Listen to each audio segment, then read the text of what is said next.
편집자님을 잠시 소개해 드리도록 하겠습니다. 우리 조은영 편집장님이신데요. 여행 매거진 무브의 발행인 겸 편집장으로 활동을 하고 계시고요. 여행 기자 및 작가로 활동하시면서 과거에 스마트폰이 없던 시절에 필수 여행책이었던 저스트고 시리즈에서 두바이, 아부다비 편 작가로도 활동을 하셨습니다. 그리고 현재는 여행과 음식 콘텐츠 그룹이든 주식회사 어라운드월드 대표로 활동하고 계십니다. 자, 우리 조은영 편집장을 맞아보도록 하겠습니다. 박수 부탁드립니다.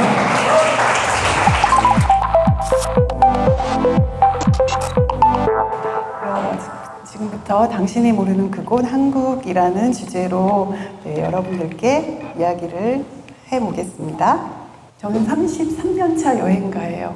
다른 소개를 하기 전에 사실은 이렇게 먼저 말씀을 드립니다. 왜냐하면 이제 저는 여행을 너무너무 좋아하는 사람이에요. 저는 이렇게 이제 머무는 여행을 좀 해요. 33년 동안 여행을 하면서 제가 했던 여행은 배낭여행이 아니에요.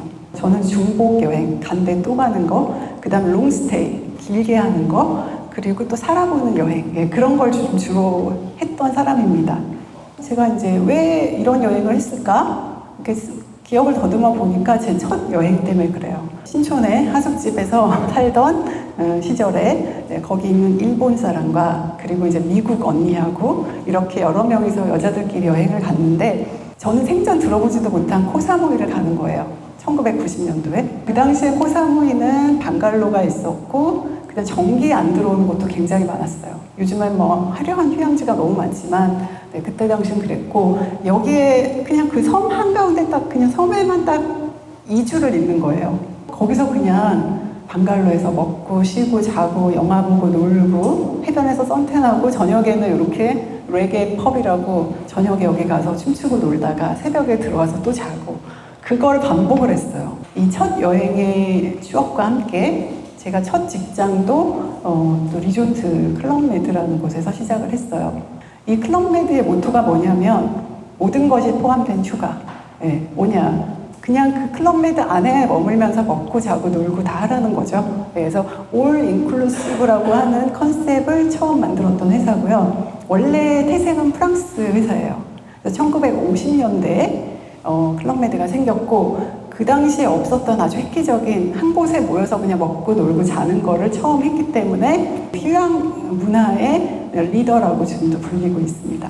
지금 여기 보이는 도시들은 제가 살아본 도시예요. 뭐 길게는 1년, 짧게는 뭐 석 달 정도씩 한 번씩 다 살아봤던 여행지고요. 제가 또 책을 냈기 때문에 책 내는 것 때문에 또 왔다 갔다 했던 데들도 있고 다 아는 데인데 안시라는 데는 좀 생소하시죠?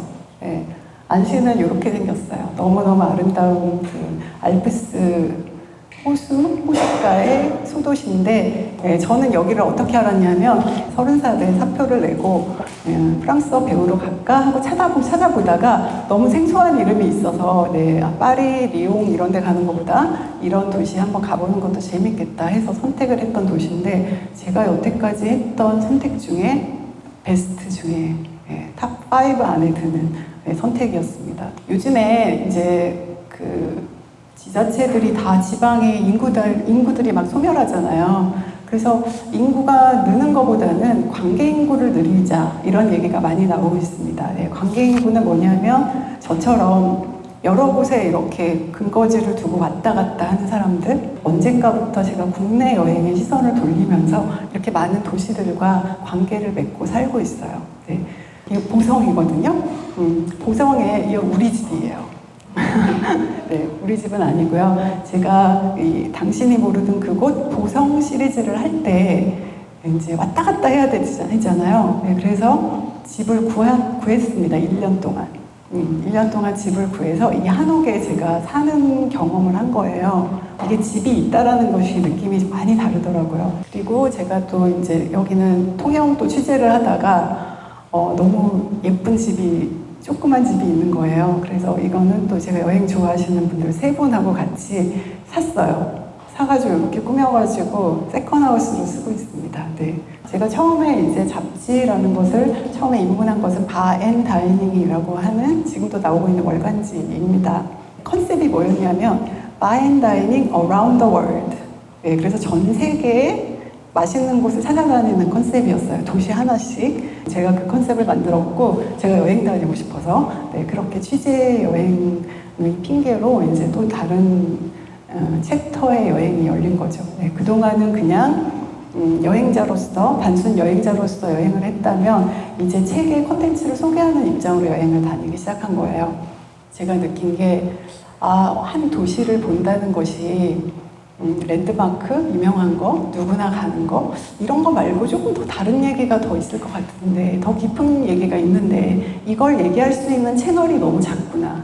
좀 더 깊은 얘기를 하고 싶다. 네, 그런 차원에서 제가 무브라고 하는 시리즈물을 만들었어요. 그러니까 매거진이란 표현을 하지만 매거진은 이렇게 월에 하나씩 나오거나 1년에 뭐 4번 나오거나 정기적인 게 있어야 되는데 사실은 저는 약간 무크지 개념이라고 보면 될 것 같아요. 시리즈물. 그래서 무브 해외여행지입니다. 네, 그리고 이제 당신이 모르는 그곳 한국 시리즈가 이렇게 나오게 됩니다.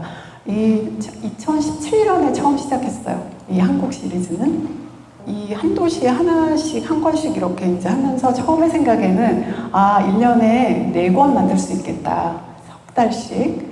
그랬는데 하다 보니까 1년에 2권 만들기도 힘든 거예요. 그래서 올해 같은 경우는 지금 여기 양양 한 권 나왔어요. 왜냐하면 제가 도시의 이야기를 하다 보니까 거의 6개월 이상은 그 도시에 왔다 갔다 체류를 하고 또 편집하고 뭐 하다 보니까 이게 시간이 모자라더라고요. 이제 오늘 뭐 주제가 당신이 모르는 그곳 한국 이야기인데 일단은 여행이라는 본질에 대해서 왜 우리는 여행을 할까? 왜 저는 30년을 넘게 이렇게 여행을 다닐까 생각을 해봤는데 요즘에 제가 좀 약간 답을 얻은 것 같아요. 왜 그랬는지 여행의 이유에 대해서 우리는 다 행복해지기 위해 살잖아요. 네, 그래서 여행은 궁극적으로 행복이 아닐까라는 생각을 했습니다. 즐거운 경험들의 합이 결국은 행복이다. 행복이란 좋은 사람과 맛있는 것을 먹는 것. 너무 간단하잖아요. 행복이 이렇게 간단한 거였나? 서은국 교수님입니다. 네, 행복의 기원이라는 책을 쓰셨는데 어쨌든 지금 뭐 하버드 대학교도 그렇고 이 행복에 대한 연구를 너무 많이 하고 있어요. 근데 제가 모든 걸 다 이렇게 종합해 봤을 때 최고의 솔루션은 여행이구나. 거기다 공간을 조금 더 추가를 했어요. 네, 공간. 그래서 좋은 사람과 좋은 공간에서 좋은 시간을 보내는 것. 그것이 결국은 좋은 여행이고, 네, 그것이 좋은 삶이 아닐까라고 생각을 합니다. 나는 그래 좋아, 여행 좋아해요. 여행 가고 싶어. 그런데 시간도 없고 또 여행 가려면 돈이 많이 들잖아 라고 하시는 분들이 있습니다. 네, 제가 해외여행을 처음에 시작했잖아요. 해외여행을 다니면서 그때 당시에는 어떻게 생각했냐면 한국은 좀 후져. 네, 한국에 볼 게 없어. 재미없어. 이렇게 생각했어요. 그래서 해외를 어느 동안 막 다니다 보니까 어느 순간 한국을 딱 봤는데 무슨 생각이 드냐면 여기 시칠리아보다 더 멋있네? 이게 되는 거예요, 이제 어느 날. 제가 취재도 처음 가가지고 너무 놀란 거예요. 어머, 여기 몰타네? 몰타랑 바다 빛깔이 똑같고 막 바위가 막 이렇게 있는데 오른쪽 사진은 몰타입니다. 네, 제가 몰타에서 찍은 거예요. 그래서 몰타에 비교해도 아름다운 비경이 추자도에 있네? 너무 놀란 거예요. 여기는 혹시 어디일까요? 네, 맞아요. 중국 아닙니다. 네, 울산이에요. 여기 가서도 굉장히 놀랐어요. 멋있더라고요. 대왕암 공원입니다. 사람들이 울산 그러면 여행 관광으로 안 가죠. 무슨 생각이 들어요, 제일 처음에? 공업의 도시. 네, 거기를 출장 가지 누가 여행 가? 저 책 만들 때도 다 그렇게 누가 얘기했어요. 근데 제가 울산 가서 느낀 게 그렇지 않다. 네. 이게 울산이라서가 아니라 어느 도시에나 다 스토리가 있고요. 재미없는 도시는 없더라고요. 저는 비주얼적인 아트로 봤어요. 너무 멋있다. 예쁘다.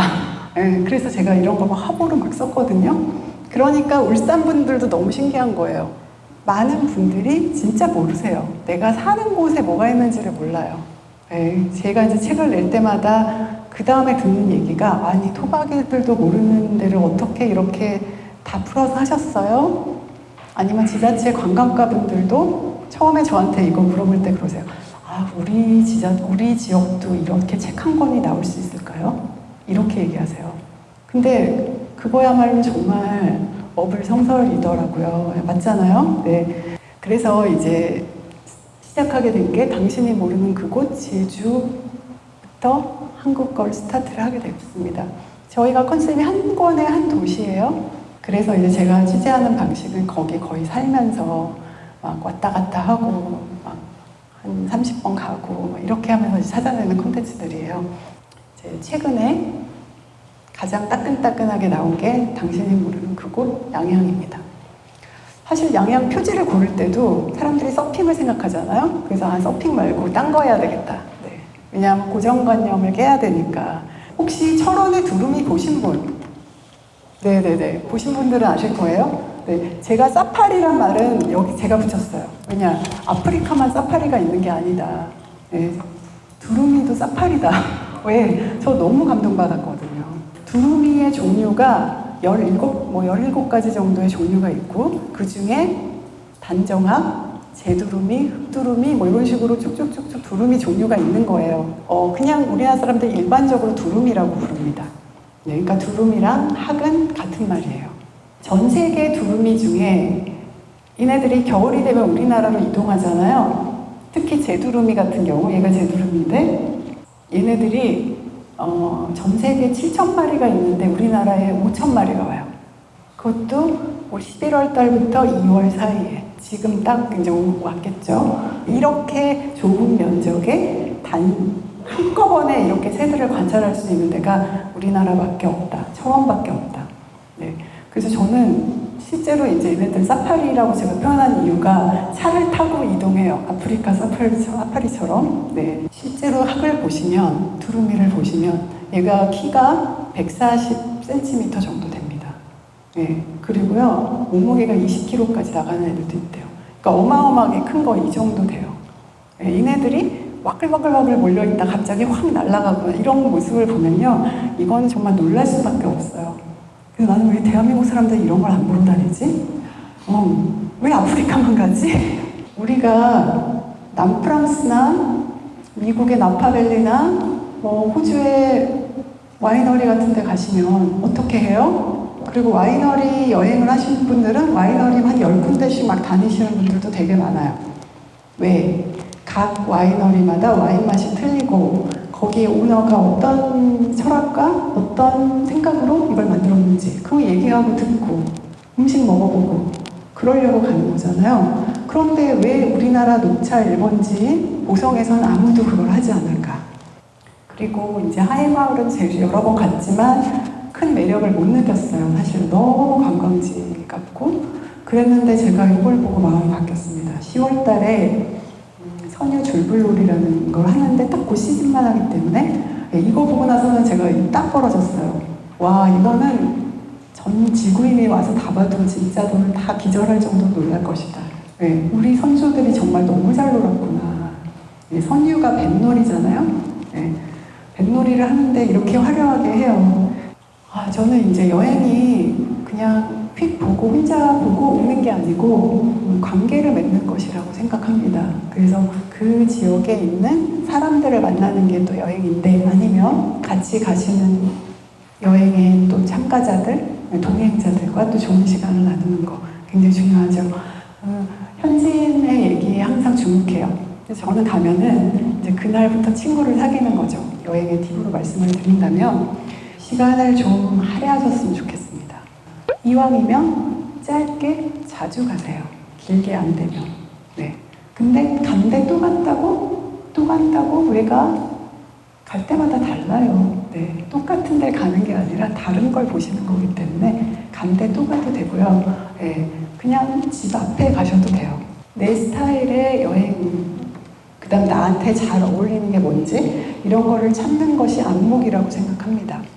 미디어나 SNS에서 유행하는 거, 남들이 가는 거 이런 걸 답습하다 보면은 내 여행이 없어지는 것 같아요. 그래서 좋은 취향과 가이드가 될 만한 사람의 여행 아니면 그런 정보를 좀 찾아서 공부하실 필요가 있다. 세 번째는 이제 이것도 여유인데 마음의 여유. 이런 접대를 받으면, 이런 환대를 받으면 뇌에서 좋은 물질이 나온대요. 그래서 우리는 모두에게 좀 친절할 필요가 있다. 부자가 되는 사람은 남의 걸 뺏어서 부자가 되는 게 아니고요. 줘서 부자가 되는 거예요. 자, 여행에서의 여유는 행복감을 줍니다. 자, 제일 좋은 방법 중에 하나가 감탄하는 거예요. 우와, 멋있다. 이야, 아름답다. 맛있다, 좋다. 네. 이렇게 계속 감탄하면 뇌에서 정말 그렇게 작용을 해서요, 기분이 좋아지고 내 인생이 그냥 행복해지는 거예요. 자, 저는 이제 또 이것도 말씀드리고 싶은 게 관계. 인간이 행복감을 느끼는 것 중에 중요한 요소 중에 하나가 사람과의 관계라고 합니다. 그냥 1년에 한두 번 만나도 느슨하게 좋은 사람들 있잖아요. 예를 들면 그냥 의미 없는 얘기하고 깔깔거리고 웃고 헤어지고, 네, 그런 관계가 정신건강에도 굉장히 좋대요. 그래서 행복이라는 게 되게 전염이 되는데 행복한 사람과 같이 있으면 내가 행복해질 확률이 굉장히 높아진대요. 제일 좋은 거는 어쨌든 여행하면서 파트너가 있는 거. 네. 좋은 여행 친구를 구하십시오. 돈을 쓸 때 가성비를 추구하지 말고요. 행복의 가성비는 다른 섹션이에요. 그래서 어떤 선택을 하는 게 나도 행복해지고 주변도 행복해지지? 돈을 무조건 많이 써야 되겠다. 그런 게 아니고 약간 계산법이 다릅니다. 백을 하나 사요. 1,000만 원짜리. 그러면 그 기쁨은 한 달 정도 가요. 그런데 1,000만 원짜리 여행을 갔다 오면 그 기쁨은 20년을 갑니다. 그 추억이요. 이거는 많은 분들이 경험하셨을 거예요. 그 다음에 새로운 운을 좀 가져보자. 약간 삶에서도 오늘 처음 해보는 일 한번 해보자. 네. 사람들이 그래요. 나이가 들수록 하던 것만 하고 사람도 만나는 사람만 만나고, 네, 먹던 것만 먹고 그러시는데 그렇게 하지 말고 조금 새로운 시선에서 다시 바라보면 좋겠다. 근데 이제 이게 쉽지는 않습니다. 그래서 가장 쉬운 게 환경을 바꾸는 거래요. 그럼 이사를 하는 거예요. 지역을 바꿔요. 아니면 저처럼 더블 로컬 생활을 좀 해보는 거야. 예를 들면 요즘에 많잖아요. 주말에 세컨하우스에 가서 이렇게 농사 짓고 오시는 도시분들 굉장히 많이 생겼습니다. 그래서 이렇게 짧은 여행을 하시거나 아니면 하다못해 시간이 안 돼. 그러면 단골 카페라도 만드셔서 거기를 들락날락 하시는 거죠. 환경을 바꾸면 네, 기분도 달라지고 삶이 변합니다. 자, 해외여행을 하면 즐거운 이유는 다르기 때문이다. 국내 여행을 하면 익숙하기 때문에 즐거움이 감소되죠. 자, 그럴 때는 이방인 코스프레를 하시면 돼요. 나는 이방인이다. 그 다음에 작은 목표. 여행에서도 마찬가지고 인생에서도 거대한 큰 목표가 아니라 작은 목표가 중요하다. 그냥 소소한 거를 목표로 삼아서 하고 오는 거죠. 예를 들면 양양 가서 이번에 막국수 2끼 먹고 와야 되겠다. 아니면 작은 미술관에 그냥 갔다 와야 되겠다. 아니면 이번 여행에서 요만한 시집 하나 읽어야 되겠다. 이런 식의 목표를 세우시면 어떨까 합니다. 자, 우리는 좀 품위 있는 삶을 살자. 네, 럭셔리. 럭셔리가 멀리 있는 게 아니고 여유가 저는 럭셔리인 것 같습니다. 그래서 지금 말씀드렸던 시간과 마음의 여유, 예, 그것이 럭셔리인 것 같고요. 그래서 그 좋은 삶을 위해서 다 같이 좀 여행을 많이 했으면 좋겠고요. 당신이 모르는 그곳, 대한민국을 새로운 눈으로 보시면 여행할 곳이 너무나 많습니다.